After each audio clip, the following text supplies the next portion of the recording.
Welcome back to Baseball Night Live. We are joined by Alan Stiles. Alan has been our insider all season long.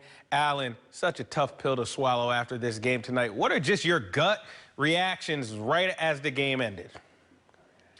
Yeah, I mean, the easy reaction is, after the last game, the pitching this, the pitching that.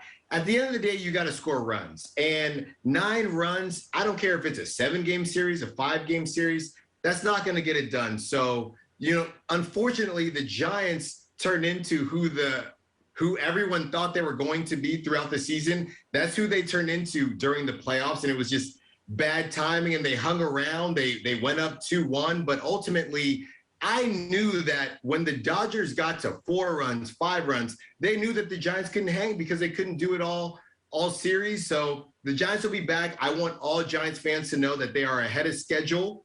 Okay, remember, they are ahead of schedule, and they will be back. I don't care about the Padres or the Dodgers. They will be back.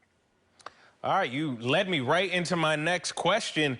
How is this team set up for the future? We know they overachieved this year. Do they come back to earth? We know they're not going to win 107 games again, but is this another playoff team next year? Or are they primed for another run? Or is it going to be a sobering year because they kind of overachieved this season?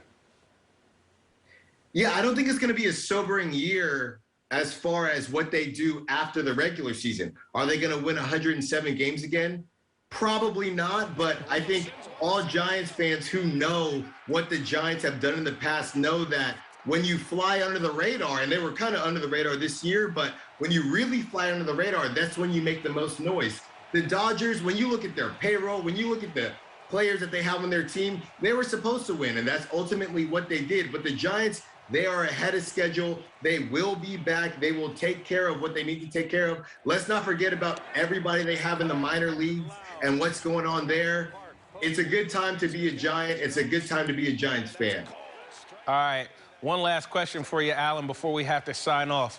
Is Logan Webb the future of this franchise? He is. He is. When you look at what he can do, Tim Lincecum, although he was electric, the way he pitched, everybody knew that couldn't last forever. But the way that Logan Webb pitches, keeping the balls down, he's essentially a Tyler Rogers with the same type of tenacity and the same type of gall, but at the same time, he can go over and over again, and he has that velocity to keep hitters off balance. So as long as he can do that, he's going to be around, and as long as he's around, the Giants will be around. And they're going to get more guys that come up. There's some guys from my high school and things like that. So it's a good time, like I said, and I'm very excited for the Bay Area and the Giants. He's our ace. That's Alan Stiles. Thanks for tuning in, everyone.